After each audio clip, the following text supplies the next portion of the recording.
Hey learners, welcome to IMCom. I hope you guys learning well. So without wasting time, आज का video start करते हैं। Finance का पहले ही दो वीडियोस बना चुका हूँ मैं। ये पार्ट 3 है। इसमें हम डिस्कस करने वाले हैं फीचर्स, फंक्शंस और एडवांटेजेस। अब एग्ज़ाम में कुछ भी आ जाए, इन सब में मतलब ये जो पॉइंट्स मैंने दिया है ये सब आप लिख सकते हैं। एज ए फीचर्स भी लिख सकते हैं, एज ए फंक्शंस भी लिख सकते हैं एंड एज ए एडवांटेजेस भी आप लिख सकते हैं। ठीक है, सो स्टार्ट करते हैं। पहला है सेविंग्स। देखिए फाइनेंस क्या करता है, मतलब हमारा जो सेविंग्स है उसको करने के लिए हमको फाइनेंस बहुत हेल्प करता है। यहाँ पे मैंने क्या लिखा है ये देखिए आप। It is one of the most fundamental objectives of finance. ये फाइनेंस का एक ऑब्जेक्टिव्स है। Through the basic knowledge of finance such as budgeting you can save money. मतलब जो बजटिंग है, फाइनेंस का जो बजटिंग है उसके थ्रू आप मनी सेव कर सकते हैं। This savings can be further invested और यूज्ड फॉर डिफरेंट एक्सपेंडिचर। तो ये क्या होता है, मतलब जो भी सेविंग्स होता है वो री इन्वेस्ट किया जा सकता है या फिर उसको मतलब डिफरेंट एक्सपेंडिचर पे उसको यूज़ किया जा सकता है। ठीक है, फिर आता है हमारा नंबर 2 इन्वेस्टमेंट। इन्वेस्टमेंट क्या होता है, जैसे कि हम बहुत सारा इन्वेस्टमेंट करता है ना, तो वो भी एक फिनेंस का एक एडवांटेज या फिर फंक्शन भी बोल सकते हैं आप। ठीक है, तो इसमें क्या होता है, इन द 21st सेंचुरी, मतलब 21st सेंचुरी में the concept of investment has become extremely important. Most of us trying to make money out of money. Obviously हम मतलब पैसों से पैसा कमाना चाहते हैं। ठीक है, this is possible through investment which ensures that money is put into asset activities that will make them profit over a period of time। मतलब इंसान वहीं पे इन्वेस्ट करता है जब जहाँ पे मतलब ऐसा ऐसी जगह पे पैसा इन्वेस्ट करता है जहाँ पे प्रॉफिट आ सके, मतलब एक टाइम के बाद प्रॉफिट आ सके। Fixed deposit, real estate, mutual fund and SIPs, share market, stock, bonds, gold are some of the form of investment. इस सब में हम लोग पैसा इन्वेस्ट कर सकते हैं और इन्वेस्टमेंट एक फिनांस का एक मतलब एक फीचर्स बोल सकते हैं आप। ठीक है, फिर आप आते हैं डिविडेंड डिसीजन। मतलब कंपनी का जो डिविडेंड डिसीजन होता है उसमें फिनेंस मतलब एक इम्पॉर्टेंट रोल प्ले करते हैं। ठीक है, देखते हैं यहाँ पे। Companies share profit with their shareholder in the form of dividend. There are different types of shares, shareholders dividend and dividend policies. Furthermore, a company's dividend policy influence the company's market value and stock prices. Hence, dividend decision including the division of net income between dividend and retained earnings is an important function. ये dividend decision जो है ये finance का एक features आप बोल सकते हो। ठीक है, नेक्स्ट हम चलते हैं फाइनेंसिंग डिसीजन। फाइनेंसिंग डिसीजन में भी मतलब फाइनेंसिंग डिसीजन लेने में भी फिनेंस एक इम्पॉर्टेंट रोल प्ले करते हैं। ठीक है, a financing decision determine how an organisation will fund its operation and investment.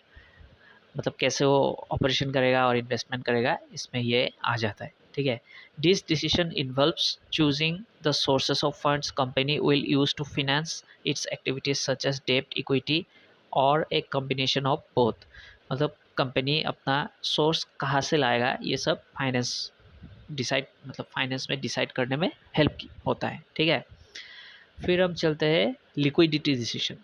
अब लिक्विडिटी क्या होता है, जैसे कि मान लीजिए मतलब जो करंट मतलब एसेट्स होता है या फिर करंट लाइबिलिटीज़ होता है, ये सब होता है लिक्विडिटी डिसीजन के अंदर, ये सब आ जाता है। ठीक है, liquidity decision refers to managing a company's current asset and current liabilities. मैंने जैसे बोला कि current asset and current liabilities को मैनेज करने के लिए जो डिसीजन लिया जाता है वैसे डिसीजन को हम लिक्विड डिसीजन बोलते हैं। ठीक है, it is done to ensure sufficient cash or liquid asset to meet short term technical obligation. मतलब शॉर्ट टर्म में जो भी खर्चा आता है उसको फुलफिल करने के लिए जो भी मतलब कैश होता है या फिर लिक्विड एसेट होता है उसको उसको इंश्योर करता है। ठीक है, this decision involves determining the optimal level of liquidity that a company needs to maintain the they must consider factors such as cash flow, financial risk and operational risk. ये सब कंसिडर किया जाता है liquidity decision पे। ठीक है, और ये एक फाइनेंस का एक फीचर्स है।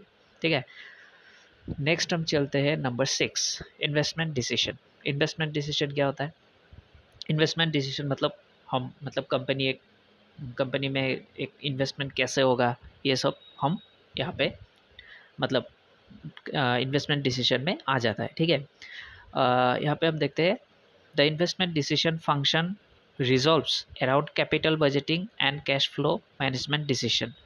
ठीक है, यहाँ तक आप समझ गए होंगे। Capital budgeting is an organisation involves the analysis of investment opportunities, especially long project and associate cash flows to determine the profit potential। मतलब एक प्रोजेक्ट में प्रॉफिट होगा कि नहीं वो सब देखा जाता है। फिर कैश फ्लोस मतलब लॉन्ग टर्म प्रोजेक्ट में ये सब होता है। ठीक है, दे revolve around making a sound investment. Sound investment मतलब एक अच्छा खासा इन्वेस्टमेंट, मतलब जिसमें एक अच्छा मतलब प्रॉफिट आता है।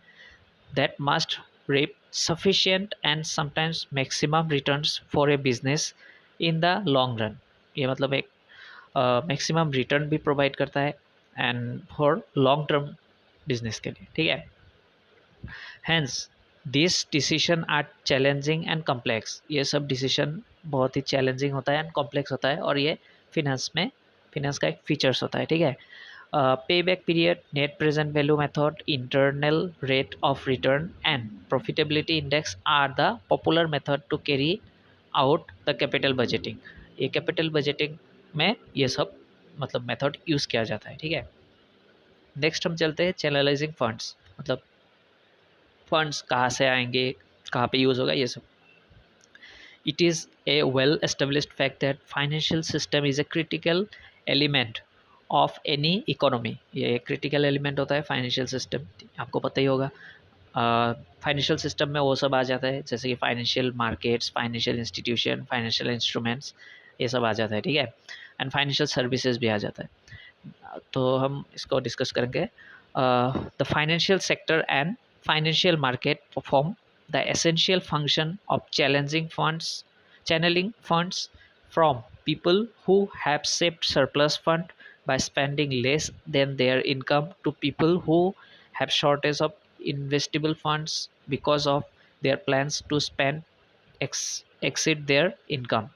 मतलब फाइनेंशियल मार्केट और फाइनेंशियल सेक्टर मतलब एक ज़रिया है जिससे कि जो भी मतलब जिसके पास सरप्लस मनी है वो सरप्लस फंड लाके फिर वो मतलब ये चैनल जो है फाइनेंशियल सेक्टर और फाइनेंशियल मार्केट जो है ये क्या करते हैं, सरप्लस फंड जिसके पास है उस सरप्लस फंड को जो भी नीडी बोरोअर्स है, जो भी नीडी इन्वेस्टर है, जो इन्वेस्ट करना चाहता है और उसको फंड की ज़रूरत है, उसको प्रोवाइड करता है। ठीक है, ये भी एक फाइनेंस का एक फीचर्स माना जाता है।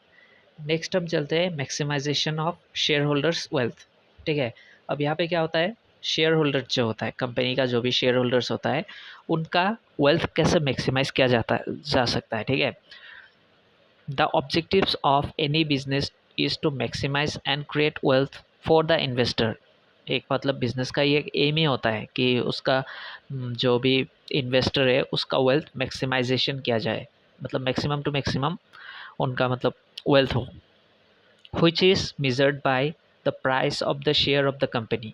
मतलब कंपनी का जो भी शेयर है उसका प्राइस के ऊपर ये सब डिपेंड करता है। ठीक है, the price of the share of any company is a function of its present and expected future earnings.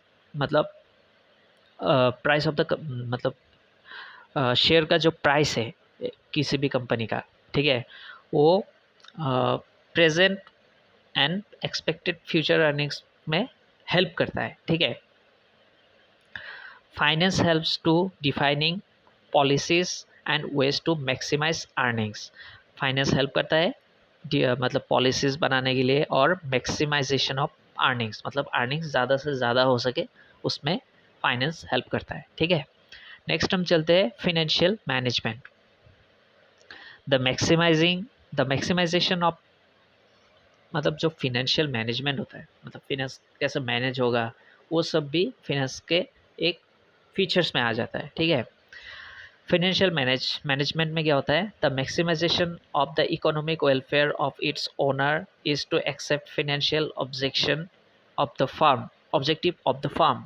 Hence, the objectives of the finance are to ensure adequate and regular supply of funds to the business and provide a fair rate of return to the suppliers of capital.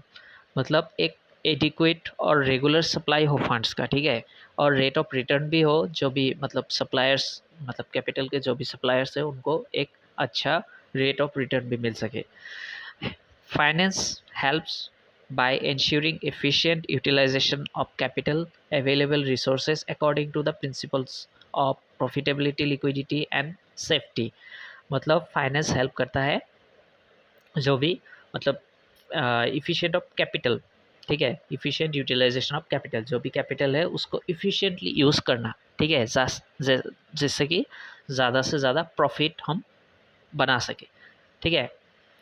Next आता है it provides a defined system for internal investment, financing and internal control. ये provide करता है एक internal investment provide करता है, फिर financing and internal control भी प्रोवाइड करता है, ठीक है. And finally attempt to minimize the cost of capital by developing sound and economical combination of corporate securities.